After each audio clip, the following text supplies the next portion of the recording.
సకరం అందించమని యేసు నామములో ప్రార్థిస్తున్నాం తండ్రి, ఆమేన్. ప్రభుపేట మీకు అందరికీ వందనాలు. మాది పెదలంక, కృష్ణా జిల్లా శివారు చిన్న పల్లెటూరులో జన్మించడం జరిగింది. ఇప్పుడు అది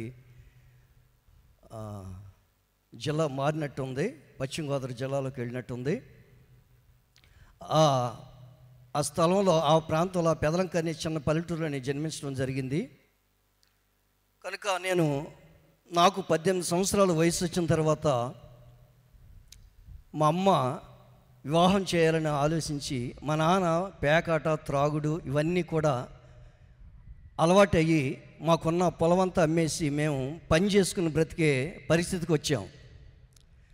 మా మేనమా కూతురిని నాకు ఇచ్చి వివాహం చేయాలని మా అమ్మ తమ్ముడిని అడిగినప్పుడు, మాకు ఆస్తి లేదు కదా అని ఇవ్వటానికి సందేశిస్తే మా అమ్మ దెబ్బలాడి మరి ఆ వివాహం జరగటానికి సహాయం చేసింది.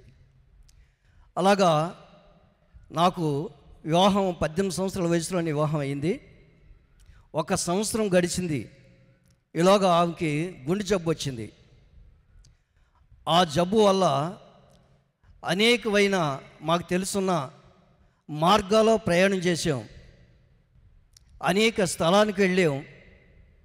అనేకమైన మార్గాల్లో మాకు తెలుసున్న ప్రతి మార్గంలో కూడా మేము చేయవలసిన ఆ మార్గాలు అన్నీ కూడా చేసి చూసాం, కానీ ఎక్కడ కూడా ఆమె జబ్బు తగ్గలేదు.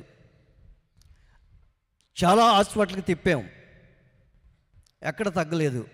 ఇలాగా మేనమా కూతురిని చేసుకున్నాను కనుక ఆమె జబ్బు బాగు చేయించే పరిస్థితి మాకు లేదు కనుక మా మేనమా ఇంటికి వెళ్ళిపోయాం. వాళ్ళైతే జాగ్రత్తగా చూసుకుంటారని.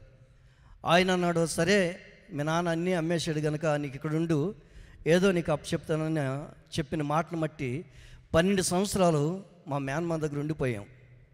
అక్కడ చాలా పొలాలు కొని అవన్నీ చాలా ఆస్తి పెరిగింది. 12 సంవత్సరాలు ఆస్తి పెరిగింది. ఆస్తితో పాటుగా ఆ జబ్బు కూడా పెరిగింది. ఇక మందులు కూడా పనిచేయటం లేదు. సరే, ఇవిని పెద్ద హాస్పిటల్కి తీసుకెళ్ళి చూపిస్తే ఆపరేషన్ చేయించి ఏమన్నా ఉపయోగపడుతుందేమని తీసుకెళ్ళి భీమాని తీసుకెళ్ళి బాగు చేయించి ఆ హాస్పిటల్కి తీసుకెళ్ళి పరీక్ష చేయించాం. చేస్తే ఆ టీవీలో నన్నే చూడమన్నారు. చూస్తే అవయవాలన్నీ పాడైపోయినాయి. వారు అన్నారు, డాక్టర్లు, ఇక ఆపరేషన్ కుదరదు, ఈ మందులే వాడుకోండి అని చెప్పడం జరిగింది. తిరిగి మళ్ళీ వచ్చేస్తున్నాం. మార్గం మధ్యలో ఒక ఆలోచన వచ్చింది. అన్నీ చూసాం, ఇంకేం చూడలేదు అనే ఆలోచన వచ్చింది. ప్రార్థన జ్ఞాపకం వచ్చింది. అప్పుడు, అమ్మాయి నువ్వు ప్రార్థనకి వెళ్ళిపో అన్నాను. ఆమంది, నేను వెళ్ళిపోవాలని ఎప్పటి నుంచో ఆశగా ఉంది, కానీ మీరు తిడతారని నేను వెళ్ళలేకపోతున్నానంటే ఇక మనం చేయగలిగింది లేదు అని ఇంక వెళ్ళిపో అని చెప్పి ఇలా మాట్లాడుకుంటా ఇంటికి వచ్చాం. అప్పుడు ఒక పేరు ఉండేది నాకు, మేనమా మేనల్లుడికి ఇంత బాగా కలిసి ఇన్ని సంవత్సరాల తరబడి వీళ్ళు కలిసి జీవిస్తున్నారు, కొడుకు తండ్రికే కలవట్లేదు, ఇలాంటి పరిస్థితుల్లో వీళ్ళు ఎంత ఆస్తి సంపాదించారు అని ఒక మంచి పేరు ఉంది. అమ్మాయి మీ నాన్న అడుగు మరి ఏమంటాడు అంటే, వారి నాన్న అడిగింది, నాన్న మరి నాకు ఎక్కడికి వెళ్ళినా ఈ జబ్బు తగ్గట్లేదు కనుక ప్రార్థనకు వెళ్తామంటే ఆయన అన్నాడు, మీరు ఇలాంటి పిచ్చి పిచ్చి వేషాలు వేయొద్దు, పిచ్చి పిచ్చి ఆలోచన చేయొద్దు, మనకి బోల్డ్ తెలుసున్న మార్గాలు ఉన్నాయి, వీటిలో ఉండండి, అంతేగాని అది మనకు కాదు అని ఒక మాట అన్నాడు ఆయన. అది ఎవరికో మనశ్శాంతి లేని వారికి కానీ మనకు కాదు అన్నాడు ఆయన. మనశ్శాంతి ఎవరికి ఉండదో అప్పుడు నాకు అర్థం కాలేదు. దేవుని తెలుసుకున్న తర్వాత ఎలాంటి కోటేశ్వరుడికైనా దేవుడు లేని జీవితాలు మనశ్శాంతి ఉండదని ఇప్పుడు తెలుసుకున్నాను. అప్పుడు నాకు అర్థం కాలేదు. సరే, అలాగ అయిపోయింది. ఈయన వెళ్ళిచ్చేదట్లేడని ఆయన ఊరికి వెళ్ళనిచ్చి నా భార్యని తీసుకుని మా ఊరికి చేశాను. ఇలాగా ఒక వార్త ఏమైనా పడ్డదంటే, మా భార్యని చూడటానికి మా అక్క వచ్చి మాట్లాడుతూ చెప్పింది, తమ్ముడు ఇలాంటి వాళ్ళని ప్రార్థనలు తీసుకెళ్తే మా ఊర్లో చాలామంది బాగుపడిపోయారు కనుక ప్రార్థనకు తీసుకెళ్ళు అని చెప్పడం జరిగింది. నేను అనుకున్నాను, జబ్బులు డాక్టర్ కదా బాగు చేసేది, దేవుడు ఎలా బాగు చేస్తాడో అనుకున్నాను. సరే ఏం జరుగుద్దో అని మా ఊరు తీసుకొచ్చాను. మా ఊరు తీసుకొచ్చిన తర్వాత ప్రార్థనకి ఎక్కడికి వెళ్ళాలో నాకు తెలీదు. అప్పుడు నేను చేసిన ప్రార్థన ఏంటంటే, నాకు వినపడిన వార్తలో క్రైస్తవులు మంచివారు ఉండరంట, చెడ్డవారు ఉంటారు అని విన్న మాటలు బట్టి నేను మొట్టమొదటిగా చేసిన ప్రార్థన ఏంటంటే, ప్రభా అంటం కూడా నాకు రాదప్పుడు, దేవుడా నన్ను చెడ్డవారి దగ్గర తీసుకెళ్ళొద్దు, మంచివారి దగ్గర తీసుకెళ్ళు. ఇదే నా మొట్టమొదటి ప్రార్థన. సరే పెదలంకి వచ్చాం, ఎక్కడికి వెళ్ళాలో అర్థం కావట్లేదు. అక్కడ వినబడే వార్తలు ఏమిటంటే, ఆ గ్రామంలో చెప్పుకునేది మండవేల అబ్రహామయ్య గారంట, ఆయన ప్రార్థన చేస్తే ఎలాంటి జబ్బులైనా బాగుపడిపోతున్నారంట అని చెప్పుకునే మాటను బట్టి అక్కడి నుంచి కొంతమంది వస్తుంటే ఈ స్థలానికి వచ్చాను. అప్పుడు ఈ మందిరం లేదు, చిన్న మందిరం. ఆ మందిరంలో శనివారం నైట్ వచ్చాం. వచ్చి ప్రార్థనలో ఉన్నాం. అబ్రహామయ్య గారు వాక్యం చెప్తున్నారు. నేను ఈ వార్త విన్నాను కదా, చెడ్డవారు ఉంటారు అనే మాట నాకు అప్పుడు గుర్తొచ్చి ఆడవారి వంక మగవారి వంక చూస్తున్నాను. ఎవరైనా ఒకరికొకరు చెప్పుకుంటున్నారేమో, చూసుకుంటున్నారేమో అని. ఎవరు ఒకరు చూసుకుంటలేదు. ఆడవారికి మగవారికి మధ్య దారి విడబడింది. అందరూ దైవజనుల వంకే చూస్తున్నారు, దైవజనులు వాక్యం చెప్తున్నారు. నాకు ఆశ్చర్యమైంది. నేను విన్నదానికి ఇక్కడ జరిగిన దానికి సంబంధం లేదు అనిపించింది. తర్వాత ఆదివారం ప్రార్థన అయిపోయింది. నేను దేవుని బిడ్డల మధ్యన ఎప్పుడు కూడా వాళ్ళు ఎలాగుంటారనేది నాకు తెలియదు.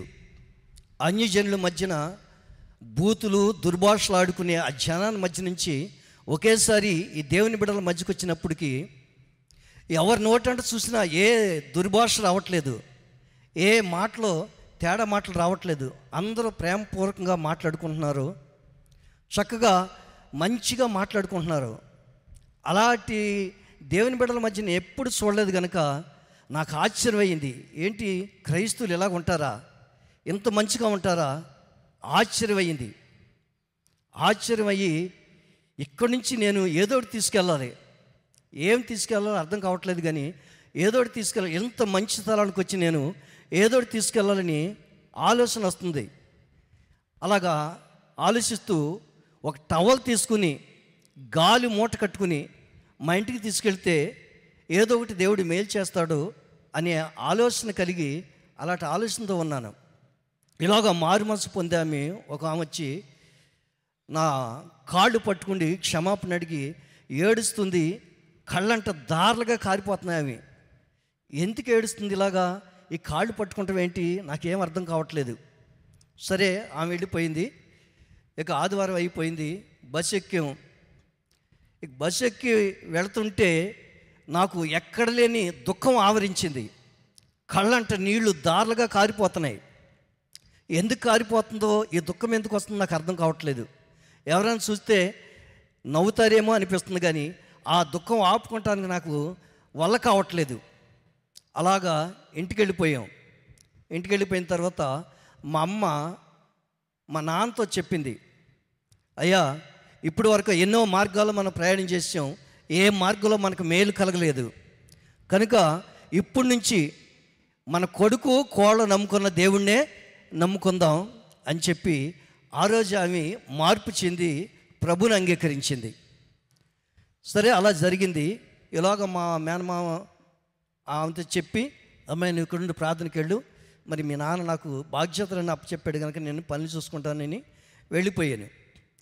వెళ్ళిపోయి నాకు ఏం గుర్తొస్తుందంటే, దేవుడు డాక్టర్లాగా వచ్చి బాగు చేస్తాడంట జబ్బుల్ని అనే మాట దేవుని బిడ్డలో చెప్పుకునే మాట విన్నాను. నాకు రాత్రి పగల కూడా ఇదే ఆలోచన, ప్రభు నువ్వు ఎలాగ బాగు చేస్తావో నా భార్యకు బాగు చేస్తే నేను చూడాలి అని రాత్రి పగల కూడా ఇదే ఆలోచన, ఇదే ప్రార్థన. నా భార్యకు నువ్వు ఎప్పుడు చేస్తావో చూడాలి. మరి నువ్వు కల్లో చేస్తే, నేను నిద్రపోయినప్పుడు చేస్తే నాకు తెలియకపోతే నాకు ఎలాగా? అలా కుదరదు. నువ్వు చేస్తే నేను చూడాలి, నా భార్యను బాగు చేసినప్పుడు నేను చూడాలి, ఇదే. కానీ కల్లో నిద్రపోతే ఎలా తెలుస్తుంది నాకు? ఈ ఆలోచన ఒకటి. దేవుడు అనంత జ్ఞాని గనుక ఆయనకి ఎవరికి ఎలాగ అర్థం చేయాలో అన్నీ తెలుసు. కనుక ఒక రాత్రి నేను పడుకుని నిద్రపోతుంటే ఎంత అడుగున్నర కత్తి పట్టుకుని వచ్చి, నేను పడుకున్నాను మంచం మీద, నీకు ఆపరేషన్ చేయాలి లెగు అన్నాడు. బాగున్నవాడిని కోసేస్తాడా ఏంటని భయపడుతున్నా. లేచి కూర్చుంటే ఆ కత్తి ఈ పొట్ట మీద పెట్టి ఇలా తిప్పి అంత దూరం వెళ్ళి చూస్తుంటే నేను కూడా ఇలా చూసుకున్నాను. ఈ పొట్ట మీద శరీరం లేదు, ఎన్నుపూస కనపడుతుంది. అప్పుడు మళ్ళీ వచ్చి బొక్కబోడగా పడుకో అన్నాడు. బొక్కబోడగా పడుకున్నాను. ఈ ఎన్నుపూస అడ్డంగా ఈ ఈపు మీద అడ్డంగా పెట్టి ఇలా కోసాడు ఆయన. చేప తెగినట్టు తెగుతుంది. లెగిసాను, మెలకు వచ్చింది. ఏంటి ఇక్కడ ఇలా జరిగింది ఏంటి అని చూసుకున్నట్లయితే, అప్పటికి నాకు బస్తాలు మోస్తుంటే 18 సంవత్సరాలు అయింది. అప్పటికి బస్తాలు మోసినప్పుడు గుంటలో కాలు పడి ఈ నడువు నొప్పి పట్టి చాలా పాత నొప్పిలాగా బయలుదేరింది. అది కదిలినప్పుడల్లా 10-15 రోజులు కూర్చొనిదు, నించొనివ్వదు. ఎక్కడైతే ఆ నొప్పి ఉందో దేవుడు అక్కడే ఆ కత్తెట్టి కోసి తీసేసాడు. ఈ ఏళ్ళకి 25 సంవత్సరాలు అవుతుంది. ఈ రోజు కూడా అది ఎన్నడూ కూడా కనపడలేదు. దేవుడు నా భార్యకు బాగు చేస్తే చూడాలంటే ఎలా బాగు చేస్తాడో కల్లో అర్థం లేకుండా చేస్తాడేమనుకుంటే, దేవుడు నాకే ఆ ఆపరేషన్ చేసి ఇదిగో నేను ఇలా చేయగలను అని చూపించాడు దేవుడు. ఈ సహవాసంలో అసలు భక్తి అంటే తెలియని ప్రారంభ దినాల్లోనే ఆ కార్యం దేవుడు నాకు చేశాడు. సరే, అలా అయిపోయింది. ఇలాగా ఆమె ప్రార్థనకు వస్తుంది, ఏమేమో మాట్లాడుతుంది అని చెప్పడం జరిగింది. ఇలాగ నేను మా ఊరి నుంచి, మా మేనమాల ఊరి నుంచి మా ఊరికి వచ్చాను. ఎందుకంటే ఈమెను ఇక్కడే పెట్టి వెళ్ళమన్నాను, మీ నాన్న మళ్ళీ వెళ్ళినప్పుడు అక్కడికి వస్తే అని చెప్పి. సరే, ఏదో మాట్లాడుతుంటే వచ్చాము. ఆ రాత్రి మేము ప్రార్థన చేసుకుని ఇద్దరం పడుకున్నాం. నేను పడుకున్నాను, ఆమె ఇంకా ప్రార్థన చేసుకుంటుంది. చేసుకుంటూ అంది, అయ్యా నేను చేసిన పాపం నీతో చెప్పాలి, నువ్వు లేచి కూర్చో అంది. నాకు ఇబ్బంది అయింది.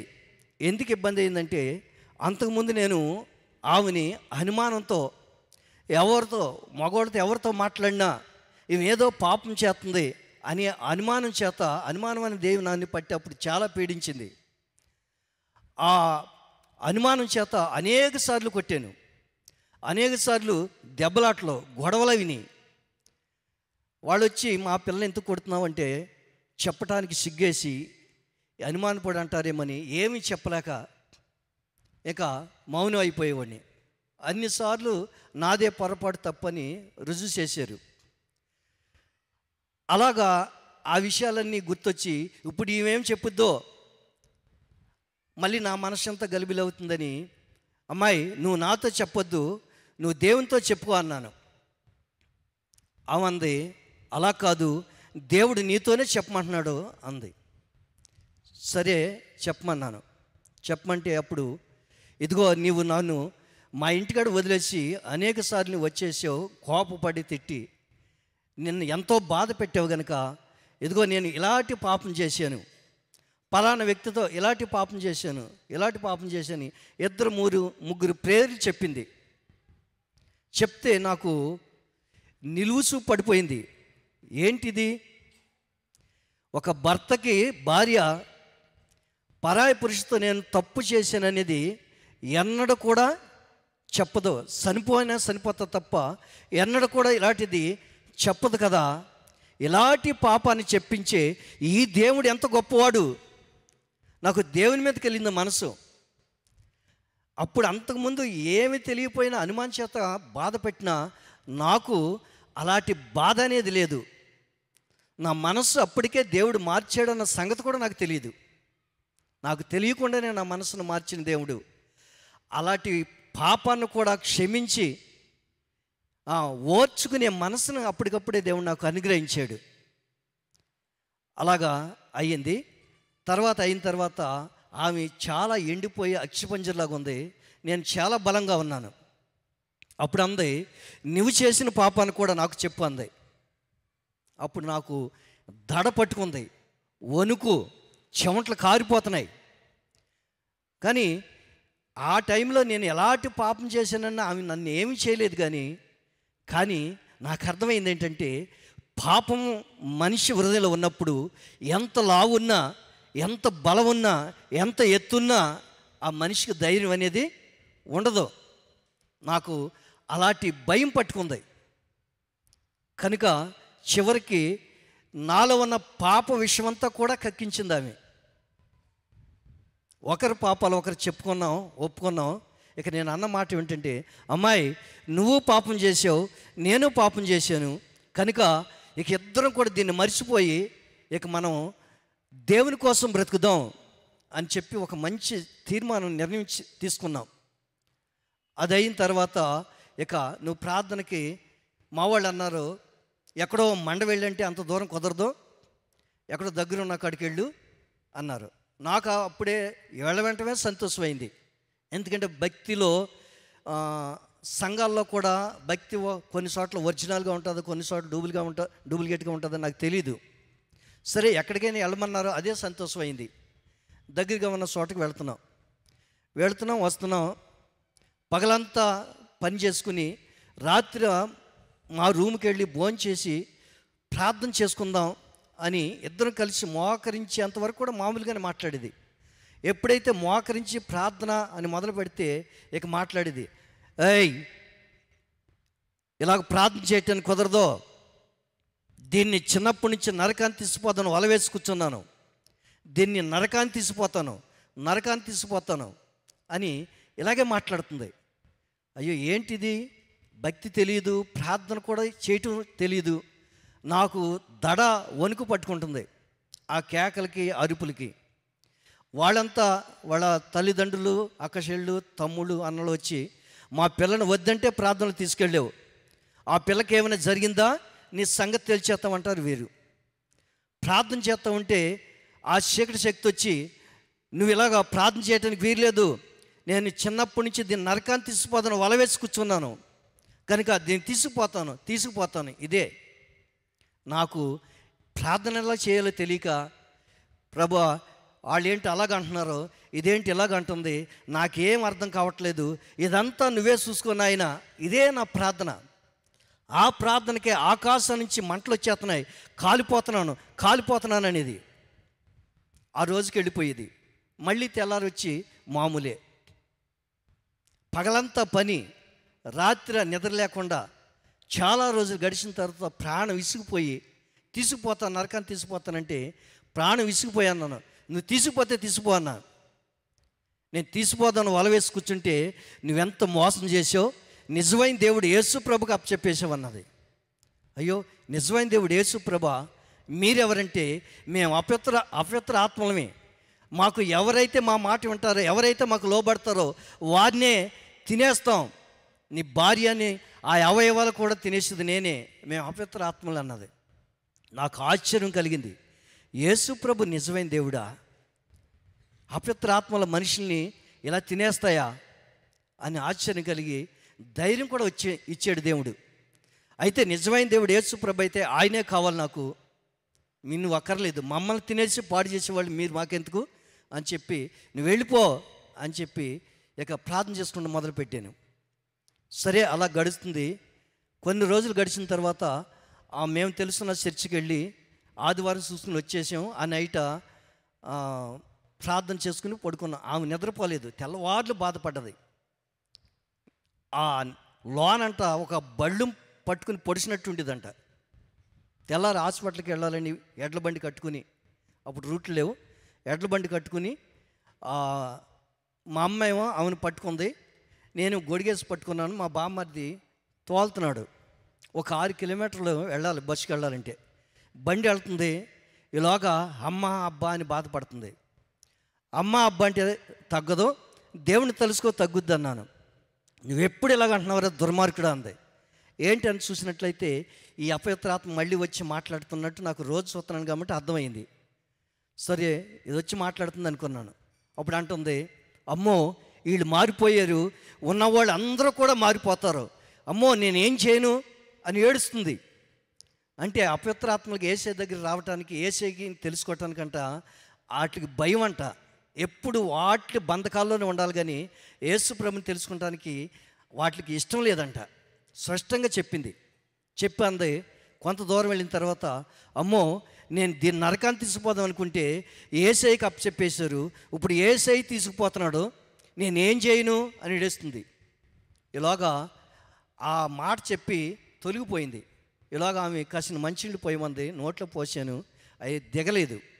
కళ్ళతో ఇలాగ చూస్తున్నాను ముఖం, ఇంకా అలాగే ప్రాణం పోయింది. అప్పుడు తిరిగి తీసుకొచ్చిన తర్వాత ఆ కార్యం చేయాలంటే ఏం చేయాలని అడిగారు. ఈ కార్యం చేయాలంటే సేవకులు రావాలన్నాను. కాదు అలా కుదరదని బాగా ఇబ్బంది పెట్టారు. బేపనాయని తీసుకొచ్చారు. ఆయన 80 సంవత్సరాల వయసు, పెద్ద వయసు. ఆయన అన్నాడు, అప్పుడు నా పేరు నాగరాజు, ఈ కార్యాలు మేము చేయకూడదు, వీళ్ళు పట్టుబడి తీసుకొచ్చారు కనుక నువ్వు దండం పెట్టవద్దు, క్షౌరం చేయించుకోవద్దు, ఏమీ వద్దు, నువ్వు అలా నిలబడు, అన్నీ నేను చేసిపోతాను అన్నాడు. అలాగే చేసిపోయాడు ఆయన. కాకులకి అన్నం పెడితే నన్ను దండం పెట్టమన్నారు. పెట్టనంటే ఆ అన్నం తినపోతే గొడవ పెట్టాలని చూశారు. ప్రభా ఇదేంటో ఇది నువ్వే చూసుకో, ఇదే నా ప్రార్థన. ఆ కాకులు వచ్చి అన్నం తినేసిన కార్యక్రమం అంతా అయిపోయింది. సరే పెద్ద మనుషులు వచ్చి మీ మేనల్ని ఏం చేస్తావు అని అడిగారు మా మామయ్యని. వాడొచ్చిన తర్వాత ఈ ఆస్తి అంతా వచ్చింది కనుక వద్దంటే దేవుళ్ళు తీసుకెళ్ళాడు. తగ్గిందా పోనీ వాడి భార్య బ్రతికిందా? దేవుడు బ్రతికించలేదు కనుక ఆ దేవుని వదిలేసి మాలోకి వస్తే మళ్ళీ పెళ్లి చేసి ఇల్లు కట్టి పొలం ఇచ్చి అన్నీ చేస్తామంటున్నారు. పెద్ద మనుషులు అంటారు, వాళ్ళు దేవుని తెలియని వాళ్ళు, మీ మామయ్య చాలా బాగా చెప్పాడు, దేవుడు నీకు అన్నం పెడతాడేంట్రా, నువ్వు మీ మామయ్య మాట విని అంటున్నారు. నాకు ఈ అపవిత్రాత్మ ఈ శక్తి ఇచ్చిన సాక్ష్యం గుర్తొస్తుంది. నిజమైన దేవుడు యేసు ప్రభువే దీన్ని నరకాన్ని తెచ్చిపోతాను వల వేసి కూర్చున్నాను అని ఈ మాటలు గుర్తొస్తున్నాయి. నా భార్య నరకానికి వెళ్లకుండా దేవుడు రక్షించి దేవుని రాజ్యం తీసుకెళ్ళాడు. నేను కూడా ఎంతకాలం బ్రతుకుతాను, ఎప్పుడైనా చనిపోవాలి, కానీ వీళ్ళిచ్చే ఆస్తి పొలం తీసుకుండి సుఖంగా బ్రతికితే చివరికి నరకమే. పని చేసుకుంటే అయినా బ్రతకొచ్చు కానీ దేవుడు కావాలని నేను అన్నాను. ఈ వాదం వల్ల కుదరదన్నారు. నా దేవుని కోసమే అడవులకైనా వెళ్ళిపోతాను. అలాగా వచ్చేసాను. విడిపోయి వచ్చిన తర్వాత ఇక ఆ సామస్యలోకి వెళ్తే ఆ సామస్యలు అన్నీ గొడవలో, సేవకులకి ఆ సంఘ పెద్దల గొడవలో, ఇలాంటి గొడవలో నేను ఎలా భక్తి నేర్చుకోవాలి ప్రభా, నీకోసం అందరినీ వదులుకొని వచ్చానంటే అప్పుడు మండవేల అబ్రహామయ్య గారిలాగా నా కల్లోకి వచ్చి చెప్పిన మాట ఏంటంటే, నువ్వు మొదట ఏ స్థలానికి వెళ్ళావో అక్కడికి వెళ్ళు, నీకు భక్తి నేర్పిస్తానని చెప్పారు. ఆ కళను బట్టి ఆ సంఘంలో ఇదిగో అక్కడ మళ్ళీ ఆ 5 సంవత్సరాలు గడిచిన తర్వాత నాకు మళ్ళీ దేవుని పిలుపుని బట్టే ఒక అమ్మాయిని చూసి వివాహం చేశారు. వివాహం చేసిన తర్వాత ఇది జరిగింది. దేవుడు ఇక్కడికి రమ్మన్నాడు. రమ్మన్న తర్వాత కూడా వీళ్ళు వివాహం చేశారు, ఎలాగెళ్ళవా అని ఇంకే 8 నెలలు ఆలోచన చేశాను. ఇంకా ఎక్కువైపోయిన గొడవలు అక్కడ. అప్పుడు ఆ సంఘంలో సాక్ష్యం చెప్పి, మీరు ఎవరు నాకు అన్యాయం చేయలేదు, మేలే చేశారు, కానీ దేవుడు వెళ్ళమంటున్నాడు కనుక నేను వెళ్ళిపోతున్నానని చెప్పి ఆ సంఘంలో సమాధానం చెప్పి ఇక్కడ మండవేలు ఇచ్చేసాను. వచ్చేసి అయ్యగారితో ఈ విషయాలన్నీ చెప్పాను. అయ్యగారు అన్నారు, ఏ గూటి పక్షి ఆ గూటికే చేరిందని దేవుడే తీసుకొచ్చాడు నిన్ను, కనుక ఇక్కడుండు సేవ చేయన్నారు. అయ్యా సేవ చేయమంటే నాకు చదువు లేదు, నాకు మాట్లాడటం రాదు, ఎలా చేయగలనయ్యా అంటే, ఎందుకు నువ్వు ఈ స్థలంలో ఉండు, దేవుడు ఉన్నాడు, మేమున్నాం, మేము కూడా నేర్పిస్తామని అయ్యగారు చెప్పడం జరిగింది. అలాగా నేను వచ్చిన తర్వాత అయ్యగారు సంవత్సరం ఉన్నారు. ఆ భక్తి విషయాలు ఎన్నో చెప్తూ ఆ సేవ అంటే ఎలా జరగాలి ఆ విషయాలను చెప్పుకుంటా నేర్పించుకొచ్చారు. సంవత్సరం అయిన తర్వాత అయ్యగారు పరలోకం వెళ్ళిపోవడం జరిగింది. ఇలాగ ఇంకా 2 సంవత్సరాలు తరబిదిలో ఉన్నాను. అమ్మగారు మాకు కావలసిన వస్త్రాలు కానీ తినడానికి కానీ అన్ని విషయాలు జాగ్రత్తగా చూస్తూ భక్తిలో విషయాలు ఎలాగ ఉండాలనే విషయాలను నేర్పించి 2 సంవత్సరాలు పూర్తయ్యాక 3 సంవత్సరాలు తరబిదిలో ఉన్నాను. ఆ తర్వాత అమ్మగారు మనం అయ్యగారు కూడా అప్పుడు చెప్పేవారు, నువ్వు ప్రార్థన చేసుకో, మంచి స్థలంలో వేస్తాను అని చెప్పేవారు. మనకి 100 ఎకరాల పొలం ఉంది కనిగిరిలో, నేను అక్కడ పంపిస్తాను, అయినా నా మాట కాదు నీ మాట ప్రకారం, దేవుని మాట ప్రకారమే చేద్దామనేవారు. అలాగే అమ్మగారు మనకి పొలం ఉంది కనిగిరిలో, పొలం చూసుకుంటూ అక్కడ సేవ స్థాపించాలి, అక్కడ వాగ్దానం మనకి దేవుడు చేసిన వాగ్దానాలు ఉన్నాయి, అవి నెరవేరాలని చెప్పి పంపించారు. అప్పుడు నేను కట్టిబట్టలతో అక్కడికి వెళ్ళాను. 2 సంవత్సరాలు ఇల్లు అద్దె కట్టుకుంటాను కూడా నాకు అంతా వదిలేసి వచ్చాను కనుక కట్టిబట్టలతో వచ్చాను, ఏమీ లేదు. అమ్మగారే 2 సంవత్సరాలు ఆ ఇల్లు అద్దె భరిస్తూ మా ఖర్చులు కూడా భరిస్తూ ఆ 2 సంవత్సరాలు జరిగింది. ఈలోగా పొలం చూసుకుంటూ కొంత సంఘం ఏర్పడింది. ఇక పడతారు పర్లేదన్న స్థితికి వచ్చిన తర్వాత ఇక సాకారం అవసరం లేదనుకుండి తెలిసి అది ఆపారు. ఇక దేవుడి సంఘం మీద పోషిస్తూ ఇక అలా జరుగుతూ వచ్చింది. దేవుడు అక్కడ చాలామందిని అమెరికా నుంచి వచ్చిన సేవకులు అంట, అమెరికా సహకారంతో అక్కడ కొంత భక్తి నడుపుతూ వారికి బాప్తిసం ఇవ్వటానికి డబ్బులు ఇచ్చి, ఒక్కో మనిషికి ఇంత అని ఇచ్చి వాళ్ళకి బాప్తిసాలు ఇచ్చారంట. వాళ్ళందరినీ కూడా దేవుడు చాలామందిని ఈ స్థలానికి నడిపించి ఇక్కడ మారు మనసు పొందిన తర్వాత, అయ్యో డబ్బులతో వచ్చేది కాదు భక్తి అనేది వాళ్ళ సత్యాన్ని తెలుసుకున్నారు. ఇలాంటి భక్తి అనేది ఎక్కడ మేము చూడలేదు. దేవుడు ఇలా మాట్లాడటం, లోపాలు తెలియపరచడం, ఇలా సరి చేసుకుంటాం, దుఃఖంతో కాళ్ళు పట్టుకుని క్షమాపణ అడగటం, ఇలాంటి భక్తి అనేది మేము ఎక్కడా చూడలేదని ఆశ్చర్యపోయారు. ఒకరికొకరు అక్కడ సాక్ష్యాలు ఇచ్చి అనేకని స్థలానికి నడిపించారు.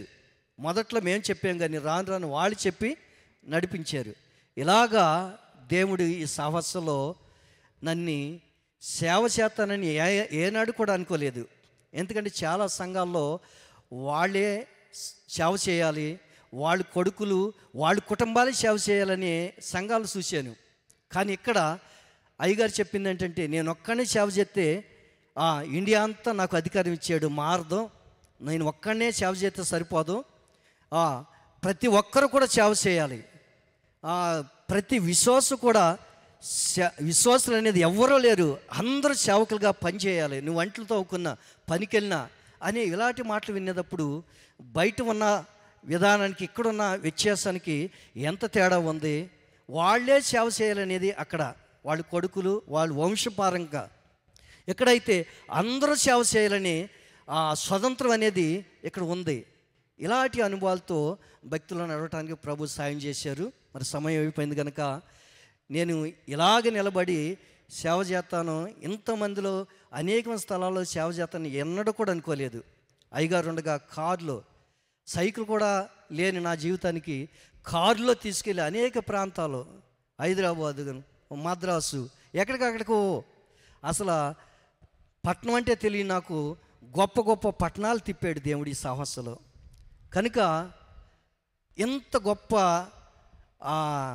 ఐశ్వర్యం, అది ఐశ్వర్యం అనాలో దీవెనాలో నాకు ఏం అర్థం కావట్లేదు. కానీ దేవుడు నన్ను సేవకుడికి చేసి ఇలా వాడుకుంటాడని కల్లోకడు అనుకోలేదు. ఈ సహవాసం ద్వారాగా ఇన్ని మేళ్ళు దేవుడు మా పట్ల చేసాడు. కనుక సహవాసానికి ప్రభు నేను చేస్తున్న సేవ పరిచర్యకి నమ్మకంగా ఉండి సేవ చేయాలని, సహవాసాలు నమ్మకంగా ఉండాలని ఆశపడుతున్నాను.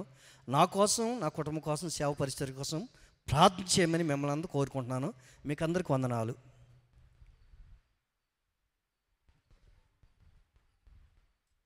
ప్రార్థన చేసుకుందాం. చదువు లేనటువంటి సహోదరుని దేవుడు సేవలో ఆయా ప్రాంతాల్లో దేవుడు నడిపిస్తూ ఉన్నాడు.